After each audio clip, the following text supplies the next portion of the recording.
வணக்கம் அன்பர்களே. தகவல் சாளரம் யூடியூப் வலை ஒளி பலருக்கும் பயன்படும் வகையில் பல்வேறு தலைப்புகளின் கீழ் பயனுள்ள தகவல்களை காணொளி மூலம் வழங்கி வருகின்றது. இதே வகையில் கூட்டுறவு தணிக்கையாளர்களுக்கு பயன்படும் வகையில் தேடல் தெளிதல் எனும் காணொளி தொடர் மூலமாக தணிக்கையின் பல்வேறு பரிமாணங்களையும் நடைமுறைகளையும் நுட்பங்களையும் காணொளி மூலமாக பகிர்வதில் மகிழ்வடைகின்றோம். வாருங்கள் தணிக்கையாளர்களே, இனி தணிக்கையின் நுணுக்கங்களை நுட்பமாக அணுகுவோம். அன்பார்ந்த சகோதர சகோதரிகளே, உங்கள் அனைவருக்கும் வணக்கம் கூறி இன்றைய காணொளியை உரையாடி செல்வது உங்கள் அன்பன் பிச்சை முத்து. இந்த காணொளியிலே தணிக்கை பத்திகள் எவ்வாறு எழுதப்பட வேண்டும், எப்படி எழுதப்பட வேண்டும் என்பதை பற்றி உரையாடுவதோடு இந்த தணிக்கை பத்திகள் எவ்வாறு தீர்வு செய்யப்படுகின்றன என்பதையும் நாம் பார்க்க இருக்கின்றோம். முதலில் இந்த பத்திகளின் முக்கியத்துவம் என்ன என்பதை பற்றி பார்ப்போம். ஒரு தணிக்கையாளர் ஒரு கூட்டுறவு சங்கத்தினுடைய தணிக்கையில் பத்திகளை எழுதி அதை வெளியிடும் பொழுது அந்த சங்கத்தினுடைய நடவடிக்கைகளில் செயல்பாடுகளில் ஏற்பட்டிருந்த குறைகளையும் முறைகேடுகளையும் தணிக்கையின் வெளிப்பாடாக வெளியிடும் பொழுது அது தணிக்கையினுடைய இந்த தணிக்கையாளர்களுடைய திறமையை வெளிப்படுத்துகிற ஒரு ஆவணமாக அமைவதோடு சங்கத்திற்கும் அது வழிகாட்டி அதை செம்மைப்படுத்தக்கூடிய மிகச்சிறந்த ஒரு ஆவணமாகவும் பார்க்க வேண்டி இருக்கின்றது. அதற்கு அடுத்ததாக இந்த பத்திகளானது எவ்வாறு சட்டபூர்வ நிலையிலிருந்து மேன்மேலும் வளர்ந்து வந்திருக்கின்றது என்பதையும் பார்க்க வேண்டி இருக்கின்றது. தமிழ்நாடு கூட்டுறவு சங்கங்களின் சட்டம் பிரிவு 80 தணிக்கையை செய்கின்ற ஒரு தணிக்கையாளர் தமிழ்நாடு கூட்டுறவு சங்கங்களின் விதி 102 உட்பிரிவு 5 கீழ் இந்த பத்தியை எழுதுகிறார்.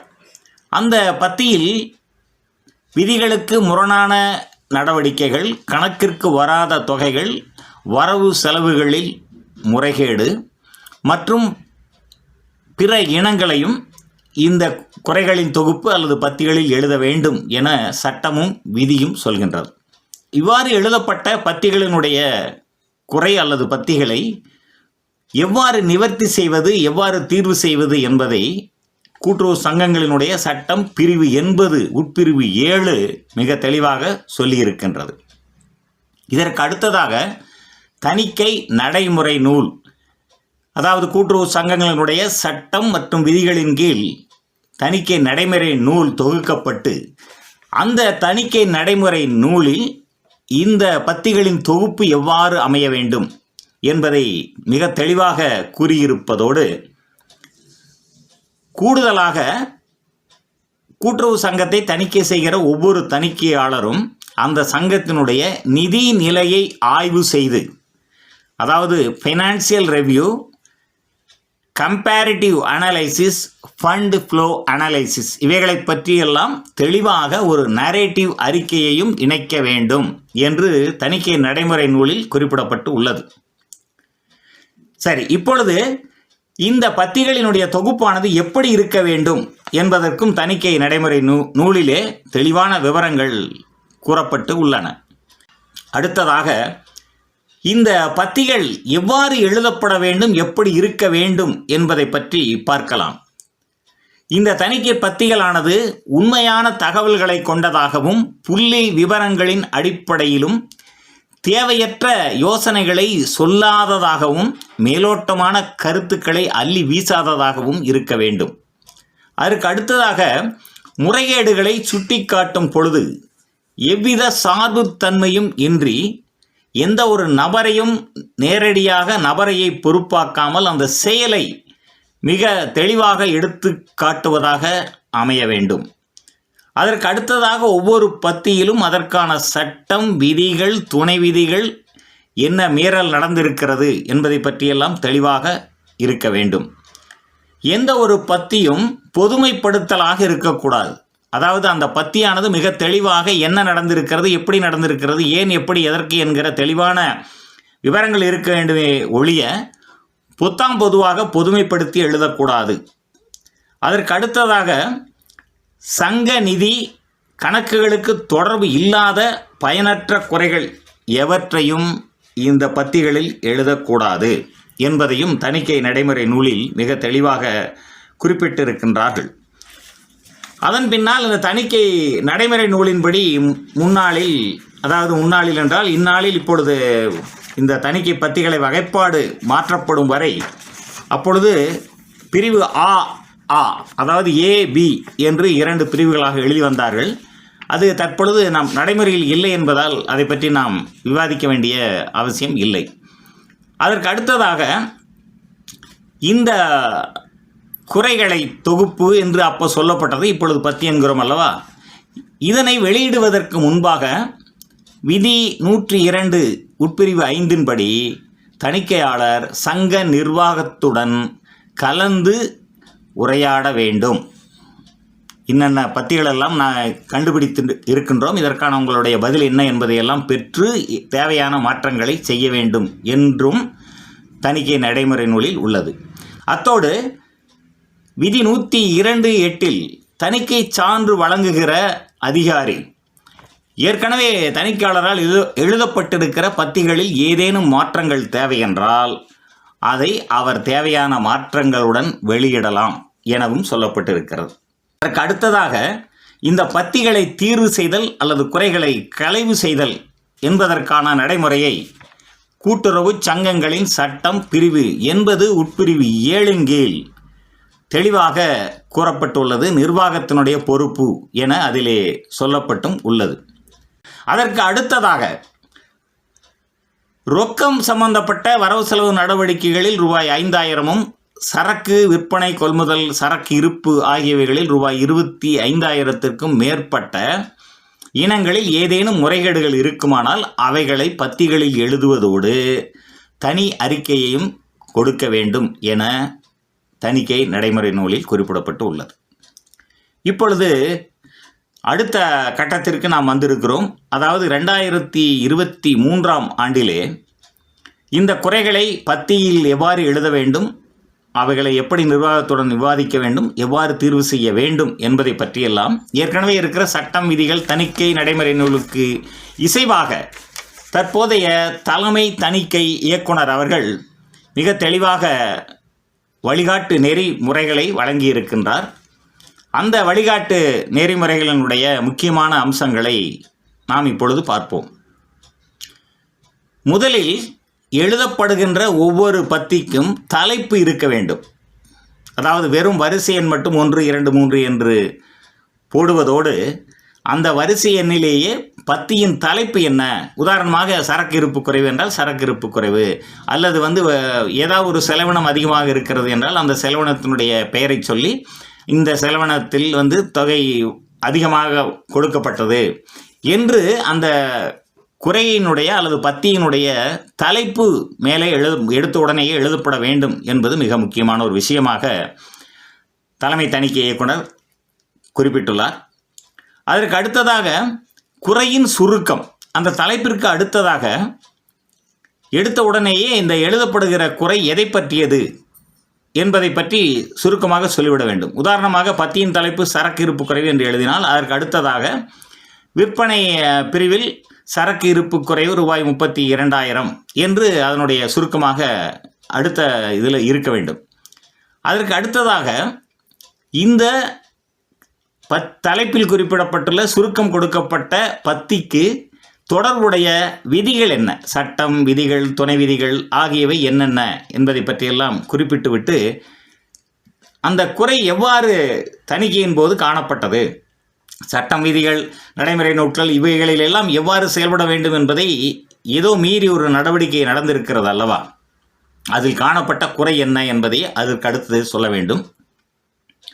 அதற்கு அடுத்ததாக இதில் கூடுதல் செலவினம் அல்லது நிதி இழப்பு ஏதேனும் ஏற்பட்டுள்ளதா என்பதை தெரிவித்துக் கொள்ள வேண்டும்.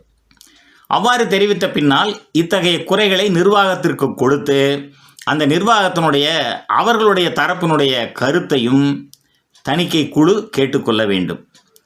அதன் பின்னால் அந்த குறையினுடைய காரணம், அவர்கள் கொடுத்த கருத்து, அவைகளையெல்லாம் பகுத்து ஆய்ந்து முடிவாக குறைகளை முடிவின் சுருக்கமாக நாம் எழுத வேண்டும். ஒருவேளை தணிக்கையாளர் எழுதியிருக்கிற அந்த பத்தியினுடைய வரவிற்கு நிர்வாகம் சரியான விளக்கத்தை கொடுத்தால் அதை ஏற்றுக்கொள்வது என்றால் தணிக்கையாளர் ஏற்றுக்கொள்ளலாம்.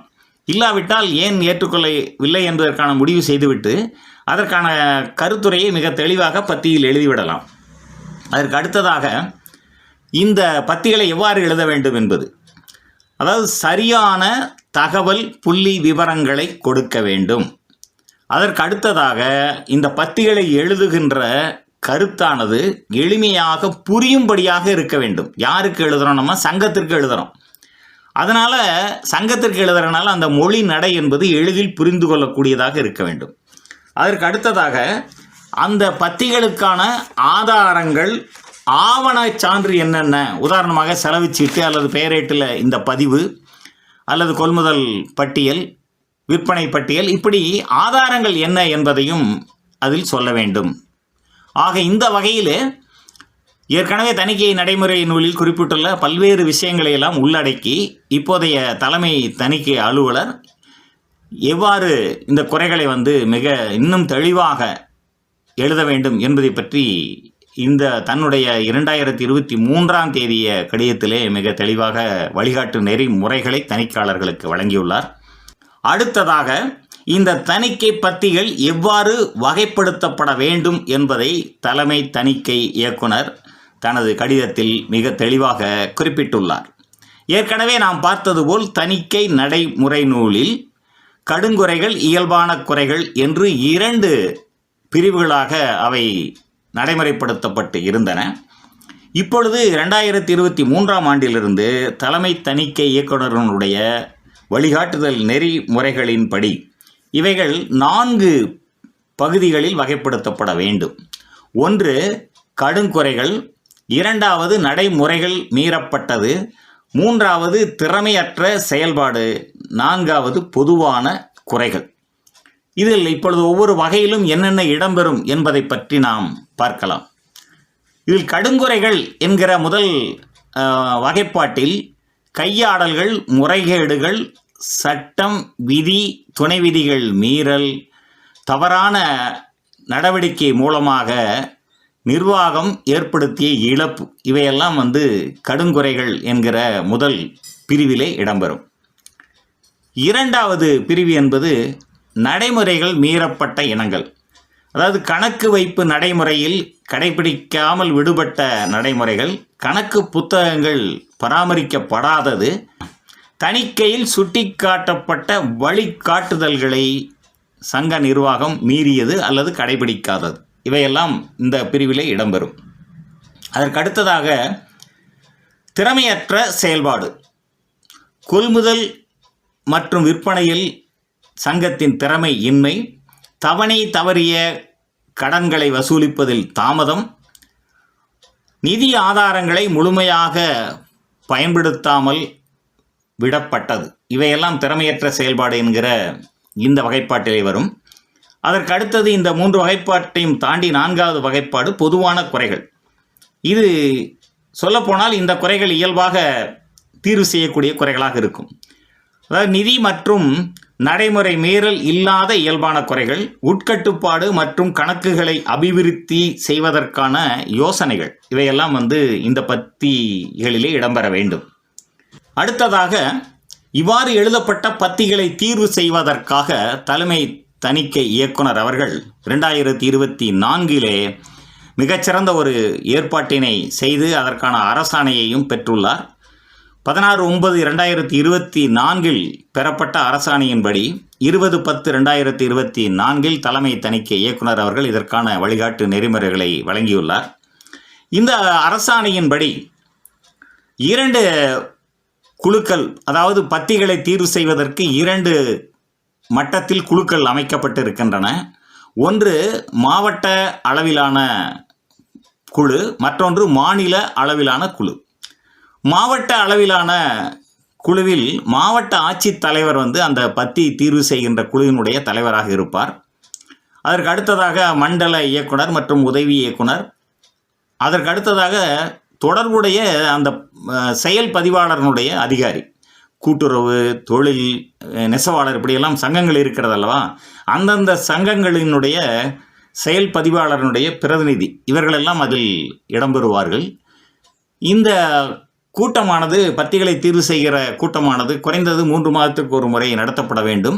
இதில் முக்கியமாக நாம் கவனிக்க வேண்டிய ஒரு நல்ல அம்சம் என்னவென்றால், இந்த கூட்டத்தை எந்த வகையான கூட்டுறவு சங்கம், உதாரணமாக நாம் நெசவாளர் கூட்டுறவு சங்கத்தினுடைய பத்தி தீர்வுக்கான கூட்டம் என்றால், அதில் அந்த நெசவாளர் கூட்டுறவு சங்கத்தினுடைய அந்த பகுதியிலே இருக்கிற இணை இயக்குனரோ துணை இயக்குனரோ உதவி இயக்குனரோ தான் மாவட்ட ஆட்சித்தலைவரை அணுகி இந்த கூட்டத்தை ஏற்பாடு செய்ய வேண்டும். பதிவாளரின் கட்டுப்பாட்டில் வருகிற சங்கங்கள் என்றால் கூட்டுறவு சங்கங்களினுடைய இணைப்பதிவாளர் மாவட்ட ஆட்சித்தலைவரை தொடர்பு கொண்டு இந்த கூட்டத்திற்கு ஏற்பாடு செய்ய வேண்டும். அதில் கூட்டுறவு இணை இயக்குனரும் உதவி இயக்குனரும் கலந்து கொள்வார்கள். இங்கே இந்த குழுவில் தணிக்கை பத்தியில் இடம்பெற்றிருக்கிற குறைகளில் ரூபாய் 1 கோடிக்கும் கீழாக உள்ள பத்திகள் மட்டுமே தீர்வுக்கு எடுத்துக்கொள்ளப்படும். இதற்கு அடுத்ததாக மாநில அளவில் ஒரு குழு, அந்த மாநில அளவிலே இருக்கிற குழுவிலே ரூபாய் 1 கோடிக்கும் மேல் இடம்பெற்றுள்ள நிதி ஆதாரம் சம்பந்தப்பட்ட பத்திகள் தீர்வுக்காக ஆலோசிக்கப்படும். அந்த குழுவினுடைய தலைவராக தலைமை தணிக்கை இயக்குனர் இருப்பார். அதற்கு அடுத்தது கூட்டுறவு தணிக்கை இயக்குனர், அதற்கு அடுத்ததாக அந்த பதிவாளர் இருக்கிறார் அல்லவா, அந்த எந்த கூட்டுறவு சங்கத்தினுடைய பத்திகளை தீர்வு செய்கிறோமோ அந்த சங்கங்களுக்கு உண்டான பதிவாளர், அவரும் இந்த குழுவிலே இடம்பெறுவார். ஆக இந்த 2 குழுவிலும் மாநில குழு மற்றும் மாவட்ட குழு, இந்த குறைகள் எல்லாம் அந்த குழுவிலே விவாதிக்கப்பட்டு தீர்வு செய்யப்பட வேண்டும் என்று இந்த பத்திகளுக்கான ஒரு மிக முக்கியத்துவம் கொடுக்கப்பட்டிருக்கிறது. ஏனென்றால் இதற்கு முன்பு இவைகளெல்லாம் நிர்வாகம் தீர்வு செய்ய வேண்டும் என்று தணிக்கை சான்றிலே தணிக்கை துறையிலே இருந்து அறிவுரைகள் வழங்கப்பட்டாலும் கூட அவைகளை நிவர்த்தி செய்வது நிர்வாக பதிவாளர்களுடைய பொறுப்பாகவும் கடமையாகவும் இருந்தது. அவர்கள் சங்கத்திற்கு அறிவுரைகளை வழங்கி அவைகளை தீர்வு செய்ய வேண்டும் என்கிற ஒரு வாலாயமான நடவடிக்கையைத்தான் எடுத்து வந்தார்களே ஒழிய, இந்த தணிக்கை குறைகளுக்கு ஒரு முக்கியத்துவம் கொடுத்து அவைகளையெல்லாம் தீர்வு செய்ய வேண்டும் என்கிற ஒரு முனைப்பு காட்டப்படாமலேயே இருந்தது. இந்த புதிய நடைமுறையின்படி அப்போ பத்திகளை தீர்வு செய்வதற்கு ஒரு முக்கியத்துவம் கொடுக்கப்படும் என்கிற ஒரு விஷயத்தை நாம் புரிந்து கொள்கிற அதே நேரத்தில், மாநில அளவிலும் மாவட்ட அளவிலும் இந்த குழுக்கள் மிக தீவிரமாக ஆராய்ந்து பத்திகளை தீர்வு செய்கிற ஒரு நடைமுறையை இப்பொழுது கடைபிடிக்கப்படுவதால் தணிக்கையாளர்களால் எழுதப்படுகின்ற பத்திகளும் மிகவும் நேர்த்தியாகவும் ஆதாரங்களோடும் புள்ளி விவரங்களோடும் மிகச் சரியாக எழுதப்பட வேண்டும் என்பதையும் இந்த நேரத்திலே நாம் மிகவும் முக்கியமாக புரிந்து கொள்ள வேண்டி இருக்கின்றது.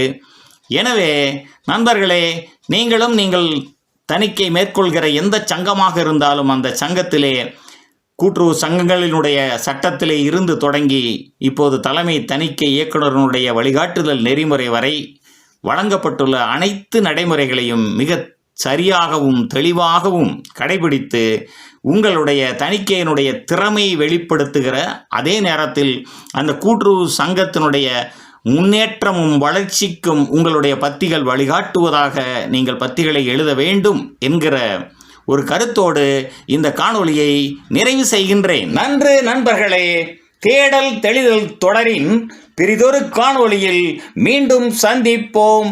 நன்றி, வணக்கம்.